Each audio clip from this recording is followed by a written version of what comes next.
This is the 50-year-old Canon FD 55mm f1.2, and if there was one vintage lens to rule all vintage lenses, this is a contender for sure. This is the best vintage lens I've ever used. It's one of my all-time favorite lenses of any kind that I've ever used. I only paid $350 for this, shipped right from Japan, and it is like brand new. But it is not without its faults, so today in this video we are going to go over the build quality, the photo quality, the video quality, what it's like to actually use, what it's good at, what it's not good at, and we will quickly compare it to my vintage Canon FD 35mm f2. Let's get into this.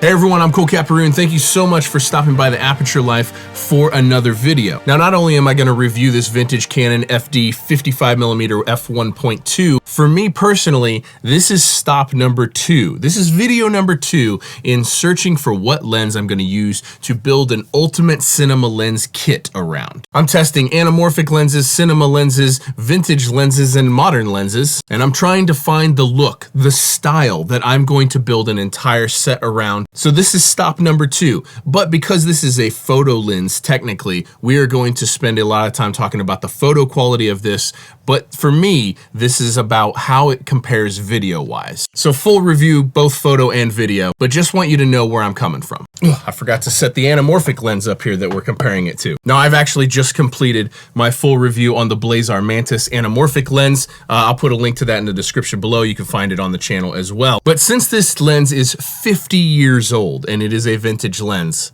let's get through some history real quick. So Canon released the FD mount in 1971, and shortly after there were 3 versions of the 55mm f1.2. The first version is a 55mm 1.2 AL. The second version is the 55mm f1.2 S.C.C spherical, which is commonly going for well over $2,000 each. And the third version is this lens, the 55mm f1.2 S.C.C. Now, this particular lens was released in March of 1973 and was discontinued in 1980 when it was replaced by the new FD lenses. This lens has 7 elements and 5 groups. It has 8 aperture blades. Its aperture range is f1.2 to f16, and f1.2 looks wild. I promise we'll get there, so hang on a minute for me. Its minimum focus distance is 0.6 meters or about 1.9 feet, has a 58mm filter thread. It weighs 508 grams or 1.1 pounds. It is a chunky monkey for such a small, compact lens. It has a 200-degree focus throw, which is awesome for filmmaking,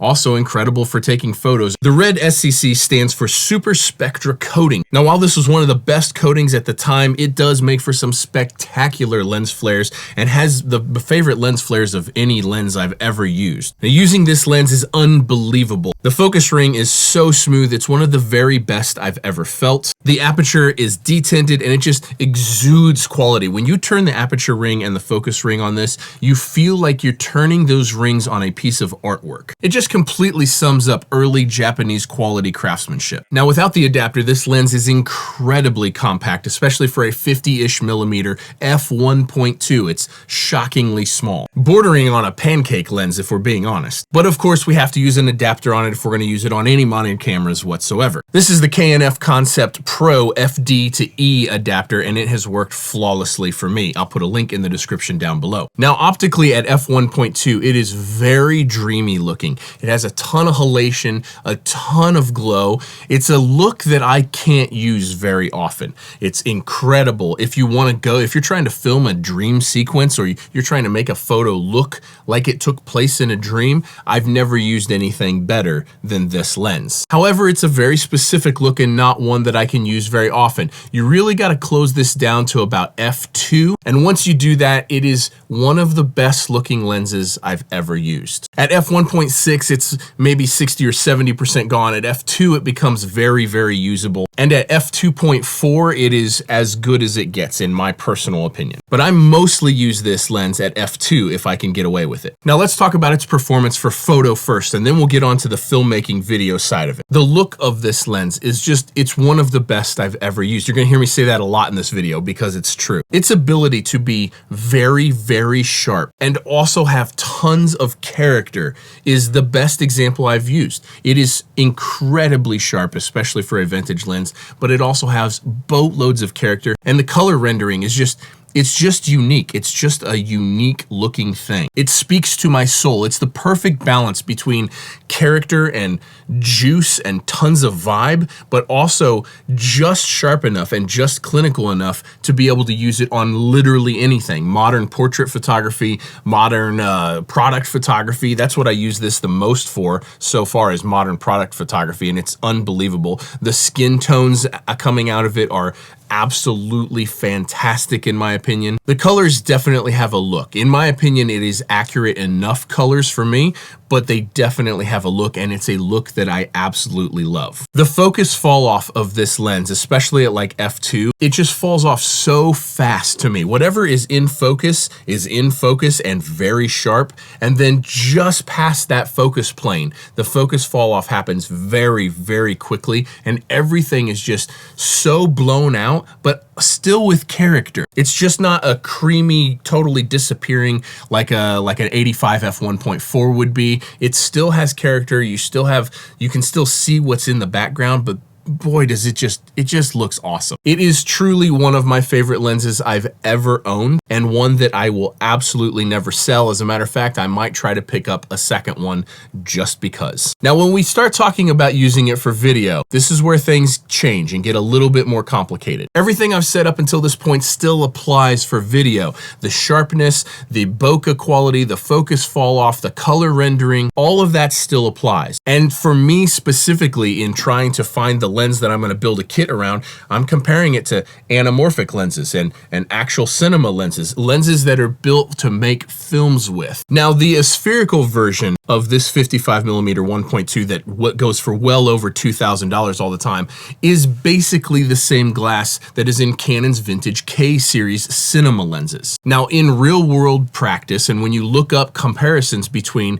this 55mm f1.2 S.C.C and the spherical version of this that goes for 10 times more money, they're almost indistinguishable optically. So that would lead you to believe that this would be absolutely incredible for filmmaking because it has so much direct comparison or lineage to Canon's famed K lenses that have been used on a million Hollywood blockbusters. But when you're actually using this in practice, and it doesn't have actual focus gears on it, and it is much smaller around, and even though it has a 200-degree focus throw, which means nailing focus is pretty easy, just the fact that it's so much smaller and you have to attach some sort of gear to it, some sort of rubber strap to it, and the fact that the aperture is only detinted, there's no way to keep the aperture from not being detinted. These are the things that make this a harder decision to build a whole kit around. Optically, it's absolutely incredible. Now, the focus breathing on this is shockingly good. It's not perfect, but it is shockingly good for a vintage lens, one that's 50 years old. But just using this in practice, rigging this up, makes it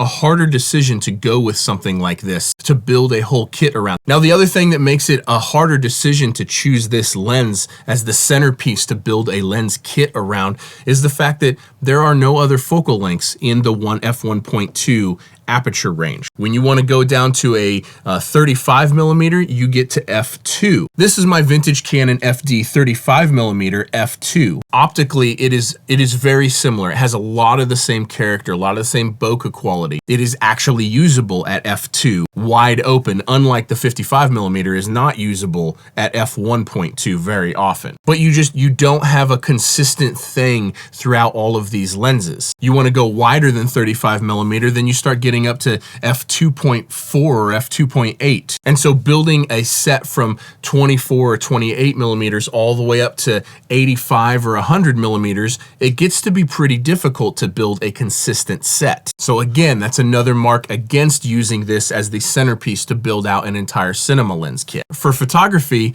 not really an issue in my opinion. So one of the very best lenses I've ever used optically. If we're talking fully manual lenses for photography, it's the best I've ever used. And I got it for $350 straight from Japan. Like, that's crazy. But is it enough with all of the drawbacks in the real world use case of using this as a cinema lens?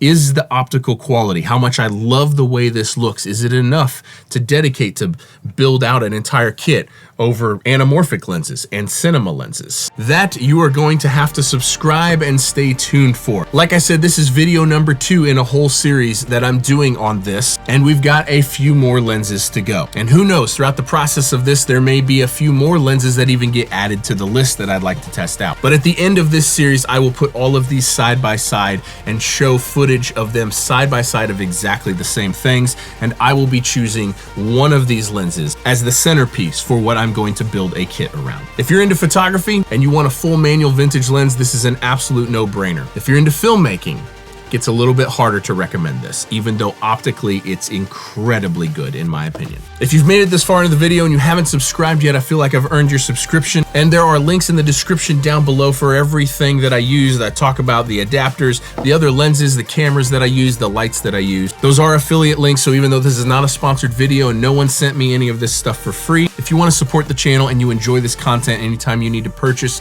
anything for photography or filmmaking, using those links in the description of any video goes a long ways to help this channel out, help me keep making content just like this. So very much appreciated for the support. Thank you guys for being here. I hope you enjoyed this video. Thank you for staying to the end. I'll see you guys in the next one. Peace.